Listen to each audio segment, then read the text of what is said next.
আসসালামু আলাইকুম। দেশের মানুষ এবং প্রবাসের মানুষ সবাই একটুখানি গভীর পানির ভিতরে হাত দিয়ে দেখুন, সবাই স্বার্থের জন্য দৌড়াচ্ছে, কিন্তু নিঃস্বার্থে কেউ কারোর পিছনে দৌড়াইতেছে না। একটু খেয়াল করে দেখুন, মৌলবি তাকে আপনার গ্রামে মসজিদে ইমাম রাখছেন, তাকে বেতন দিয়ে, সেই বেতন খায়া আপনার হাদিস বেচতেছে।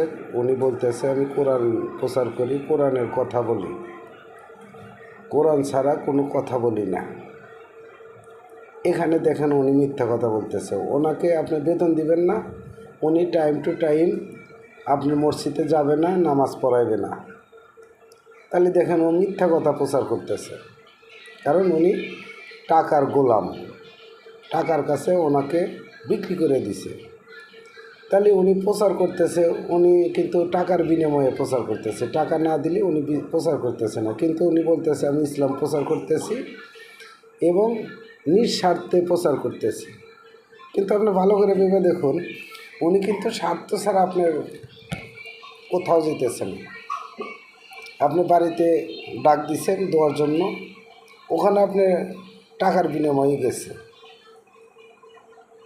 তো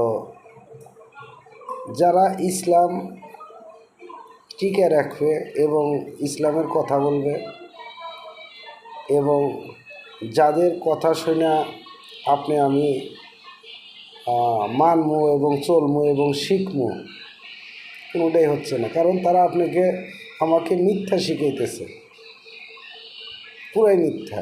আপনাকে বলতেছে আপনি রিক্সা চালান, যেই কর্ম করেন, আপনার জামাতে নামাজ পড়তে হবে। জামাতে নামাজ না পড়লে আল্লাহ আপনাকে কবুল করবে না। আবার ওনার দিকে ফলো করেন, ওনাকে বেতন না দিলে উনি নামাজ পড়াইবে না টাইম টু টাইম।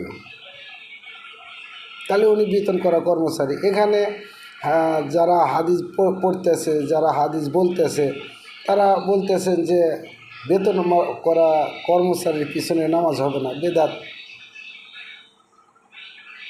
তাহলে আপনি বলেন, আমি কোথায় যা দাঁড়াবো আর কোথায় সৎ কথা বলবো, কোথায় ইসলামের কথা বলবো?